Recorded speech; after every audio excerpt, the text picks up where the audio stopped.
Since today is Valentine's Day, which is the day of love, I figured I would answer the age-old question. This question was posed by the great philosopher Hathaway. What is love? Baby, don't hurt me. What is love exactly? When you say love, that's a very vague term. I love steak, but I also love my mom. It has a wide range of effects. Are you in love with the person? Are you in love with the idea of being in love? Are you in love with the idea that you constructed of that person? Are you in love with the chemicals? Does true love exist? That's a few questions that we will explore in this video. Although I'm not a doctor of love, I will play one today on my YouTube channel. Let me preface something. A lot of people confuse love with infatuation. You meet that person, they make you feel good, they stimulate you, and you say you love that person, when in all actuality you're in love with the feelings, the neurotransmitters, the chemicals in your brain that person provides. Here is a little science thing that I wrote months ago. Forgot about it completely, and then when I was looking through my crumpled papers, I found it, and I thought it would be apropos to talk about this on the day of love. I'm going to talk about it. I'm going to chime in, dissect it. While it is true that love has emotional and psychological aspects, it also involves various chemical reactions in the brain. When we fall in love, a complex interplay of hormones, neurotransmitters, and other chemicals occur within our bodies. One of the primary chemicals involved is oxytocin, whichever way you want to pronounce it. Coupon, tomato, rather, either, you get the point though. This isn't scripted. Often referred to as the love hormone, oxytocin is released during intimate physical contact, such as hugging, kissing, or doing the nasty activity, and it promotes bonding and attachment between individuals. Like any species, whether it is monolithic, like the great white whale, the largest species known on Earth at this point, or it is very minute, like the microscopic species that we can't see with the naked eye, reproduction is natural. You want to keep your species living. That's why we, as humans, we pair bond, meaning that you get attached to someone emotionally. Jimmy loves Kimberly. Kimberly and Jimmy, they not only are attracted to each other for reproductive purposes, but they grow to care about each other and the offspring that is produced. Their son, Jerry, then meets another woman and the cycle continues. It's only natural. Something else interesting about oxytocin is mothers release that when they have children. That's why if you notice, And this is controversial in 2024. It wasn't controversial in 1987 or the 1500s, but because we have dumbasses telling us how to think these days, and a lot of people are dumbasses, I am myself, but I at least have an inkling of common sense, men and women are different. If you notice, when a woman has a child, in many cases, she becomes super obsessed with that child. Many of my friends, they have kids. Their girlfriends, their wives are super into those kids. When they talk to their girlfriends, they typically talk about the kids. That's because the oxytocin that's released gives them unconditional love. Think about it. Feeding an infant and cleaning a shitty diaper is unconditional love. I tell men this all the time. They don't like to hear it. It is what it is. You're never going to find, as a man, unconditional love from a woman outside of your mother, maybe your sister, which I don't understand why my sister still loves me. I'm a son of a bitch, but she still does. And maybe your grandmother. But outside of that, no woman is going to love you unconditionally. And if you want to be loved unconditionally, get a damn dog or get a cat, depending if the cat's an asshole or not. That's always a wild card, but you get the point. But those chemicals that are released, that chemical in particular, gives women that. But you notice my friends, they love their kids. If anybody did anything to their kids, me and my friend would beat the hell out of them. But on a day-to-day basis, when I call him, we're talking about the ball game. We're talking about work. We're talking about cars. We're talking about a subject outside of that. And that's because mothers bear the children, and those chemicals cause them to react in that sort of manner. Other chemicals involved in the experience of love include dopamine, serotonin, and norepinephrine. Dopamine is associated with pleasure and reward, as released in the brain's reward center when we experience something pleasurable, such as being around someone we love. What's interesting about that, if you study dopamine is actually released the most when we are about to receive the reward. Think about this. When you're a kid, Christmas Eve is always better than Christmas.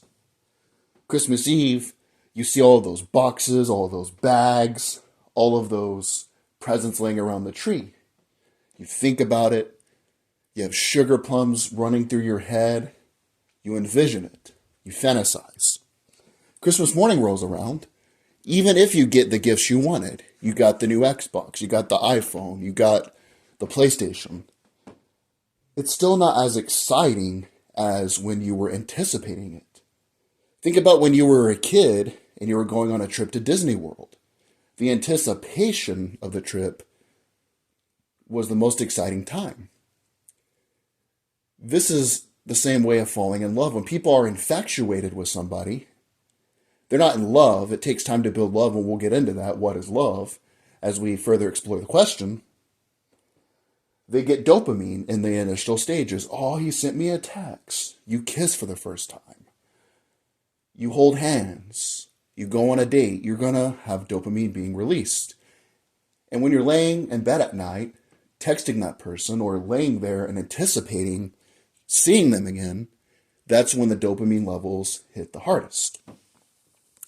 There's actually a study, and I will cite this study. I know people say they do and they don't. I actually will in the description. In the study, they studied monkeys.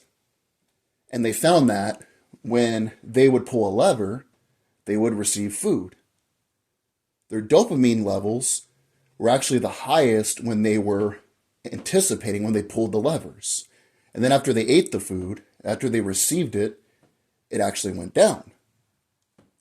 Think of a roller coaster. You're going up the hill, and then the peak of the hill is the dopamine release, and then it's all downhill from there. They also figured out in the same study that when the monkey pulls the lever, and sometimes it received a lot of food, other times it received very minuscule amounts of food, that its dopamine levels rather, actually went higher when they pulled that lever. And that's why we like gambling, which is part of the study, but has nothing to do with what I'm talking about. But that would show that why we love unexpected surprises. Think about this. If somebody at work told you, or a parent told you, or a significant other, your best friend, I got a surprise for you after work. They don't describe it. They don't say if it's tangible. They don't say anything about it. You're going to envision all day long that event. Well, think about it when you're at work and you're going out with your girl for the first time, or a girl that you're really getting to know. You're going to anticipate that. You're going to salivate over that. You're going to crave that. And that in turn is going to release dopamine. And a lot of people confuse that infatuation in the initial honeymoon stages with actual love, which we'll get to that. Serotonin is the other chemical, known for its role in mood regulation, is also involved in the early stages of romantic love when we feel infatuated and obsessed with the object of our affection. Which I stated pretty much verbatim, but what's interesting about that is you'll notice that your friend will be dating somebody and you know that person's trash. It doesn't matter what race, what religion, what their politics are. Good people are good people, shitty people are shitty people. But you notice that that person is no good. My friend dated a girl, I'm not going to get too personal on here, but he dated a girl that had a really rough past and had a freaking tattoo around her eye. And I knew in the beginning when I first met her in the initial stages that shit wasn't going to work. But because of the serotonin that was being released anytime he saw her, he was totally blinded by that. And that's why the saying love is blind, metaphorically speaking, is true.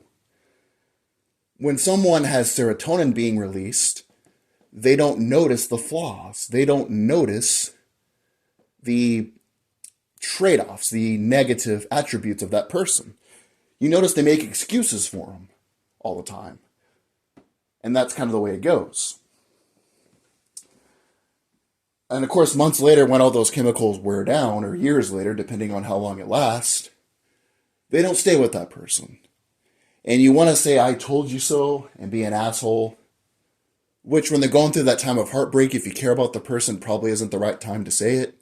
You're probably better off to be there for them emotionally, but also in the future, show them that you have good judgment, if you possess good judgment, in fact.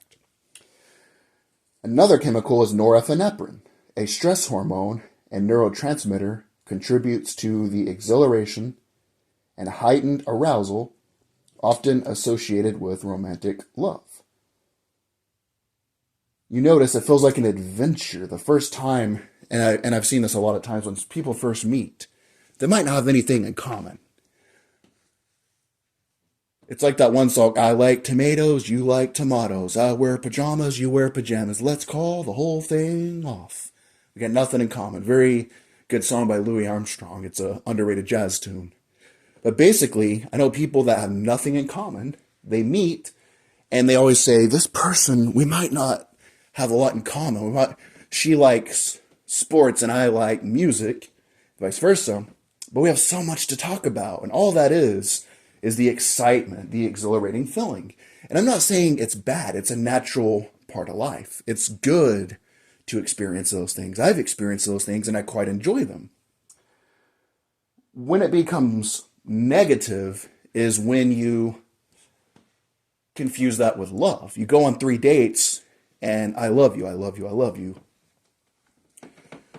Other times, and I'm guilty of this as well, you fall in love with the person that you want them to be, that you envision them. You view them as this Disney princess, as this beautiful angelic angel, when in fact they might like you, but they don't like you as much as you like them. You go on dates with them, you really start to fall for them, and that person might not feel the same way. You can't force attraction. Attraction is not something you can force. It's either there or it's not. And attraction can build over time, but You can't get mad at someone for not being attracted to you. You just can't. And then you get mad at that person because you put unrealistic expectations on them. You never told them in the beginning that you really like them a lot. That's why one thing I do, and I'm not Dr. Phil, I'm not Dr. Love. One thing I do in the beginning is I let that person know how I feel in the beginning. I'd rather have a girl turn me down in the beginning and say she just wants to remain friends, and I already got friends. I don't need any female friends like that. I already got friends that I like to watch sports with, play basketball with, go to the gym with. I don't need any female friends. If I am romantically attracted to you, I want to be romantic with you. I don't want to see you with other dudes. I don't want to be friends with you. If I see you across the street, I'll wave, I'll be polite. But at the same time, I don't want to be friends with you, which I think is fair. Up front, you want to let that person know. That way, if in the beginning, before you increase those chemicals, that person will let you know up front. Now, if that person is a piece of shit and they string you along, then that person's a psychopath. You don't want to date them anyway. But be upfront with what you want. Are you dating? Are you looking for friends? What are you looking for? And if both parties involved agree, it'll be smoother sailing because you don't have unrealistic expectations. And that's what happens a lot. You see people getting mad at somebody else because they didn't meet expectations that you put on them that you never let them know about. All that being said, back to the original question. What is love? To me, love is not a chemical reaction, although you have those chemicals involved. Love is the old couple who might not like each other in the moment, but they still care about their partner's well-being.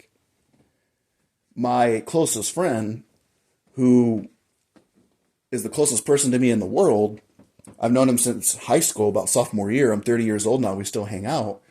There's been times where I didn't like him. He didn't like me. We talk shit on the basketball court. We talk shit to each other. You know how it goes. But in that moment, if we were talking shit to each other, then all of a sudden someone drove by and tried to attack him, I would splatter them on the fucking ground. And that's what love is. You might not like the person in the moment. You might not be all giddy and, oh my God, he sent me a text message. But you truly care about that person's well-being. It could be something as small as, because everybody has a different love language. I'm not someone that's going to send you a long poem like, I count thy ways of thy love.